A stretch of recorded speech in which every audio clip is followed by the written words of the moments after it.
Ya. Ya, ahí sí.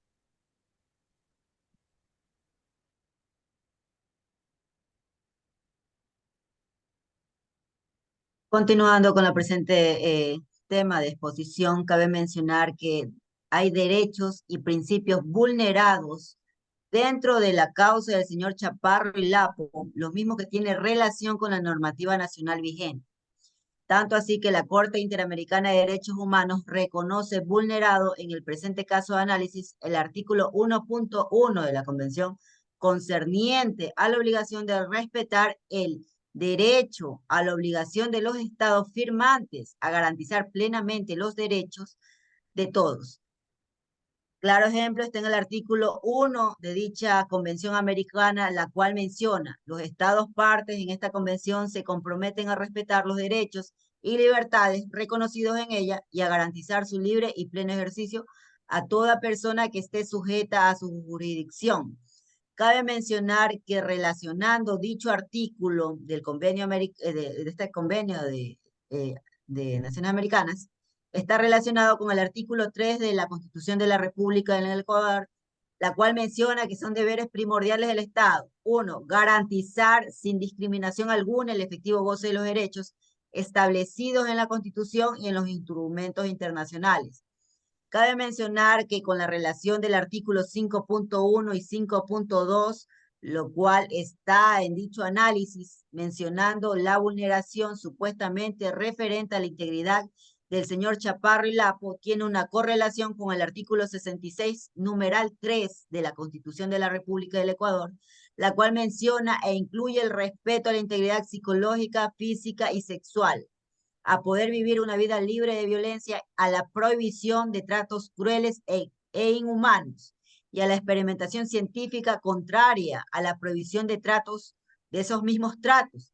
Cabe mencionar que la Corte Interamericana de Derechos Humanos reconoce a la libertad personal como parte de los derechos del marco convencional, según lo recoge en el artículo 7 y 8 de la Convención Americana. También cabe mencionar que en la Constitución de la República del Ecuador, la libertad como derecho reconocido en el artículo 66, numeral 29, de igual manera, el debido proceso penal que la Carta Magna consagra se recoge en el artículo 77, debiéndose respetar como garantías básicas que la privación de la libertad no sea la regla general y que tenga solo fines preventivos relacionados con la comparecencia del imputado al proceso. Quiere decir esto que el derecho a la víctima también del delito a tener una justicia pronta y oportuna sin dilaciones. También en dichos derechos y principios vulnerados encontramos que no se podrá obtener o detener a la persona sin formular un juicio por más de 24 horas. Destaca también la Constitución que en los casos de flagrancia cabe resaltar que el Código Orgánico Integral Penal menciona que en la actualidad reconoce ciertas salvedades. Estas están dentro del artículo 529, la cual regula el procedimiento de flagrancia, que establece una excepción a la regla de que la audiencia de flagrancia deba efectuarse en un máximo de 24 horas. La excepción consiste que en casos donde se trasladó al detenido a la presente o que tengan muchas dificultades por ser lugar de difícil acceso a la audiencia, podrá darse en un máximo de 48 horas, esto siendo de manera excepcional. Cabe mencionar que sobre la caducidad de la prisión preventiva de la normativa penal establece lo siguiente, que en el artículo 541, que se refiere a la caducidad, menciona que la caducidad de la prisión preventiva se regirá por las siguientes maneras. El numeral 1 menciona que no podrá excederse de 6 meses en los delitos sancionados con una pena privativa de libertad de hasta 5 años. Cabe mencionar que en el numeral 2 menciona que no podrá exceder de 1 año de los delitos sancionados con una pena privativa de libertad mayor a 5 años. También la Constitución de la República del Ecuador menciona en su artículo 77, numeral 7, literal A, que también es consagrada en dicha Constitución como garantía de los procesos penales, que al ser informado detalladamente de las razones de la detención, el derecho a contar con asesoría legal según el numeral 4 del mismo artículo y el numeral 5 a ser llevado ante ante la presencia del consular del país de origen del extranjero o procesado. En cambio, el artículo 76, numeral 7, literal B de la Constitución de la República menciona que determina el derecho a contar con el tiempo y los medios para defenderse como parte del derecho a la defensa y también cabe mencionar que el literal I del mismo articulado menciona que el derecho a contar con una motivación de que así lo resuelva. Cabe mencionar que para finalizar, la Corte Interamericana de Derechos Humanos se refiere al artículo 21.1 y 21.2, lo cual de la Convención Americana sobre el Derecho al Uso y Goce de la Propiedad. La misma que menciona y a la que menciona que no puede haber privación arbitraria de ella. Nuestra norma fundamental reconoce el derecho al goce de la propiedad en todas sus formas, con respecto al interés social en el artículo 66, numeral 26, y en el artículo 321, el cual es el derecho a la propiedad en todas sus formas.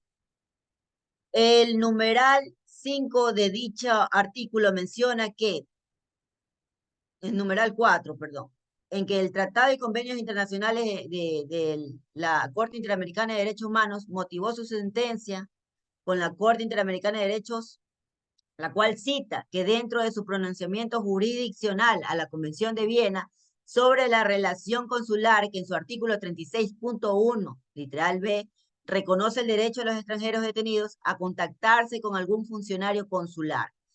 En cambio, sobre la razonabilidad de las sospechas, la Corte Interamericana de Derechos Humanos menciona que se apoya en el artículo 5.1 de la Convención Europea para destacar que para considerarse razonable la duda sobre la responsabilidad de una persona en su ilícito debe existir hechos o datos que puedan llevar a la convicción de un observador objetivo de que el procesado puede tener relación con la infracción que se le imputa. Esto por parte de la relación intrínseca de los derechos vulnerados y principios vulnerados en el caso del señor Chaparro Lapo y la normativa nacional vigente. Está aquí mi intervención. ¿Qué pasó?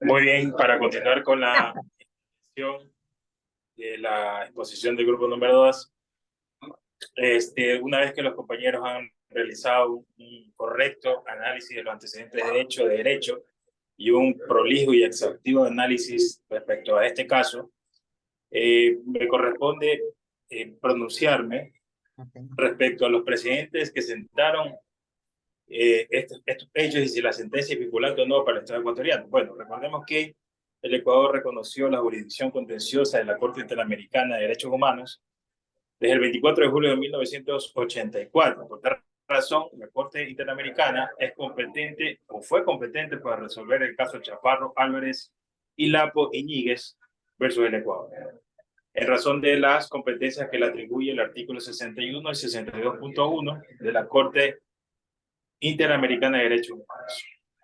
En razón de esto, expide una sentencia el 21 de noviembre del 2007, donde efectivamente dispone que existió una vulneración de derechos constitucionales, como por ejemplo el derecho a la libertad personal, derechos humanos también, por supuesto, el derecho a la libertad personal, garantías judiciales, integridad personal y derecho a la propiedad en perjuicio de los señores Juan Carlos Chaparro Álvarez y Freddy Hernán Lapo Iñiguez. En razón de aquello, dispuso y obligó al Estado ecuatoriano que repare estos derechos por cuanto se había considerado que existió la vulneración de estos derechos fundamentales y constitucionales. Pero ¿qué pasa? Y para concluir, el Ecuador, a pesar de esto, no ejecuta de manera inmediata esta resolución que ordena la reparación de estos derechos, sino que más bien puede ser por su burocracia o por quizás temor a ejecutar o no hacerse responsable de dichas ejecuciones, no pone en práctica las disposiciones dadas por la Corte Interamericana, es decir, reparar inmediatamente estos derechos vulnerados. Pues esta sentencia tardó muchísimo en ser ejecutada. y por tanto son cosas que, por ejemplo, se deben corregir en el Estado ecuatoriano, ya que se debe tener una entidad de control convencional de los tratados internacionales emitidos por la Corte Interamericana para proceder a la ejecución inmediata de las disposiciones dadas en sentencia para la reparación de derechos vulnerados de tratados internacionales. Por esta razón, son cuestiones que deben ser corregidas y que a pasar del tiempo sí se ha procedido a corregir, pero sin embargo, aún existen planteamientos de cuestionamientos del por qué no se ejecuta de manera inmediata estas disposiciones de la Corte Interamericana respecto a este caso sobre todo. Esta es la exposición del grupo número 2, señores miembros de esta maestría, de este módulo. Espero que les haya quedado muy claro esta exposición y sobre todo el análisis que se ha realizado respecto a este caso. Tengan todos ustedes muy buenas noches.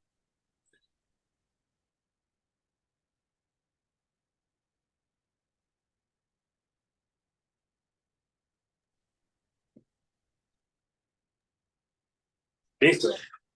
Listo, compañero. Voy a dar por concluido la transmisión. Ok. Ya. Entonces yo creo que ahí comienza ya a grabarse. Bueno, ya mismo listo para comenzar. No, ahí 50. Comienza a armar esto para ya subirlo. Bueno, Nos vemos. listo, amigos. Listo, nos vemos. Chao, chao. Ya nos vemos luego. Chau, chau. Nos vemos luego. Chao.